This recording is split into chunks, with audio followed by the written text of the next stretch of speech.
परिवहन मंत्री प्रताप सरनाईक जे आहेत ते आज एसटीने स्वतः प्रवास करतायत। खरं तर ही घटना जी आहे ती अशी दुर्मिळ आहे, कारण एसटीने प्रवास करणारे परिवहन मंत्री म्हणून यांची ख्याती जी आहे ती आता प्रताप सरनाईक यांची होताना आपल्याला पाहायला मिळते। सर, खरं तर एक आदर्श घालून तुम्ही देताय की स्वतः परिवहन मंत्री एसटीने स्वतः प्रवास करतायत, काय भावना आहेत? अरे काल एका चॅनलवर म्हणजे चॅनलवर नाही, व्हॉट्सअप ग्रुपवर मी बघितलं की प्रताप सरनाईक परिवहन मंत्री विमानाने येणार आणि बसनं एसटीतनं धाराशिव प्रवास करणार। ही वस्तुस्थिती आहे की आता जबाबदारी माझ्यावर पक्षानं जर दिली असेल, देवेंद्र फडणवीस यांच्या नेतृत्वाखालच्या सरकारनं जर माझ्यावर ही जबाबदारी दिली असेल तर निश्चितपणे त्या जबाबदारीची जाणीव मला ठेवणं गरजेचं आहे।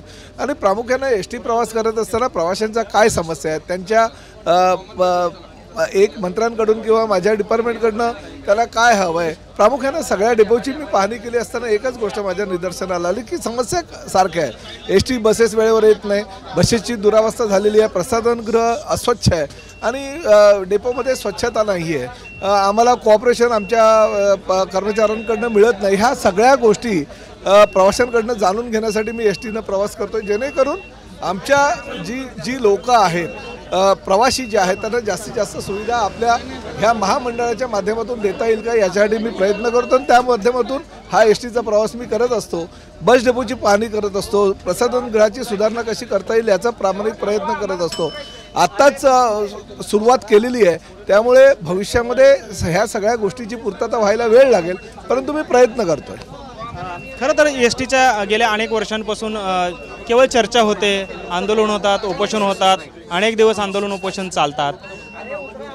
या पुढच्या कालावधीमध्ये एस टी कर्मचाऱ्यांना उपोषण करण्याची वेळ येईल का किंवा काय? बघा, काही गोष्टी चुकीच्या झाल्या, कोविडमुळे फार परिस्थिती वाईट झाली होती आणि आजची परिस्थिती अशी आहे की जवळजवळ 3 कोटी रुपयाचं आर्थिक नुकसान दररोजचं होत होतं।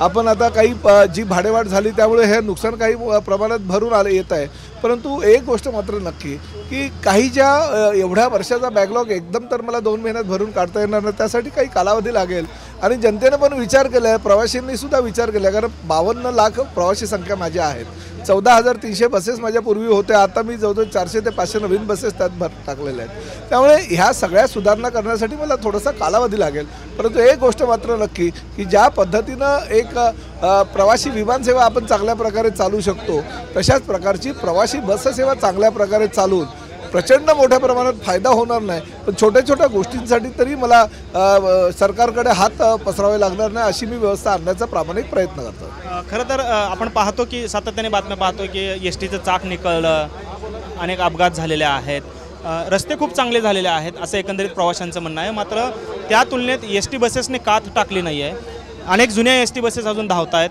लॉंग रूटला अनेक एस टी बसेस बंद पडतात, प्रवाशांचे हाल होतात, अपघात होतात। या दृष्टीने कशा पद्धतीने पुढच्या त्या गोष्टीला खूप प्रयत्न मी तुम्हाला आजही सांगतो की 14,300 ज्या माझ्या बसेस आहेत त्यापैकी 40 ते 50 बसेस ह्या स्क्रॅपमध्ये टाकण्यासारख्या आहेत, अतिशय दुरावस्था झालेली आहे। आज मला ही कुठल्याही आवाज न येणारी बस दिसते, परंतु काही अचानक मी जेव्हा प्रवास केला तेव्हा एकदम यार रेहमानचं म्युझिकसुद्धा कमी पडेल अशा प्रकारचं म्युझिक मला त्या एस टी बसमधनं आढळलं। त्यामुळे ह्या सगळ्या ज्या गोष्टी आहेत त्या जर तुम्हाला कमी करायचं असेल, बंद करायचं असेल तर तुम्हाला कुठल्याही परिस्थितीमध्ये नवीन बसेसची संख्या वाढवावी लागेल।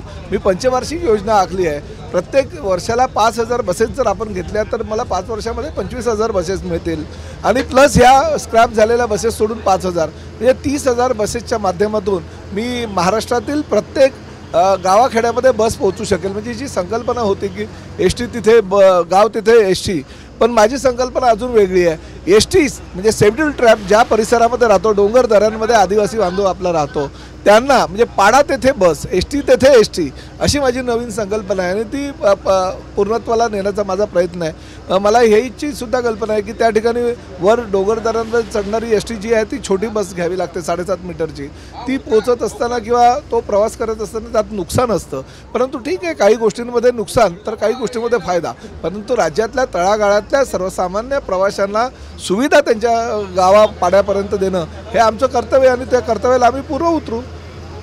खरं तर आज तुम्ही खूप चकाचक बसने प्रवास करताय, जसं तुम्ही सांगितलं की वेगवेगळ्या बसने मी ए आर रहमानचं म्युझिक कमी पडेल अशा बसने प्रवास केला।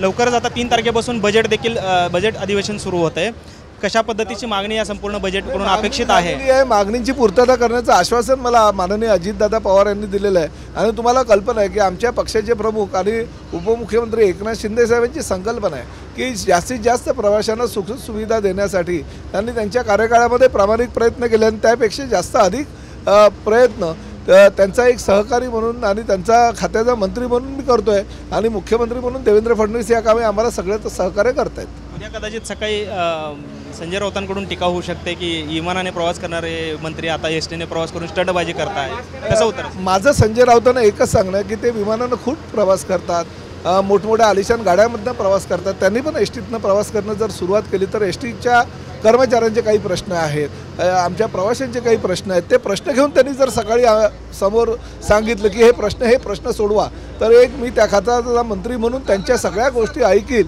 आणि प्रवाशांच्या खरोखर तशा समस्या असतील तर त्या सोडवण्याचा प्रयत्न करेन. आपण पाहतोय की खरं तर परिवहन मंत्री प्रताप सरनाईक हे स्वतः एसटीने प्रवास करत आहेत. सोलापूरचे धाराशिव असा हा प्रवास आहे आणि संजय राऊतांना देखील त्यांनी आवाहन केलेलं आहे की प्रवाशांचे प्रश्न जे आहेत ते तुम्ही मांडावे, त्याचे निश्चित निराकरण आम्ही करू, अशा पद्धतीचं एक आव्हान जे आहे ते या ठिकाणी प्रताप सरनाईक यांनी दिले आपल्याला पाहायला मिळते. कॅमेरामन विनोद उमनाबादकरसह सागर सुरवसे, TV9 मराठी, सोलापूर.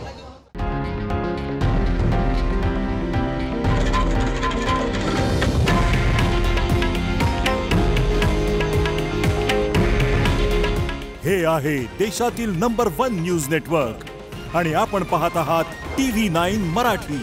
काळजी तुमची, हित महाराष्ट्राचं.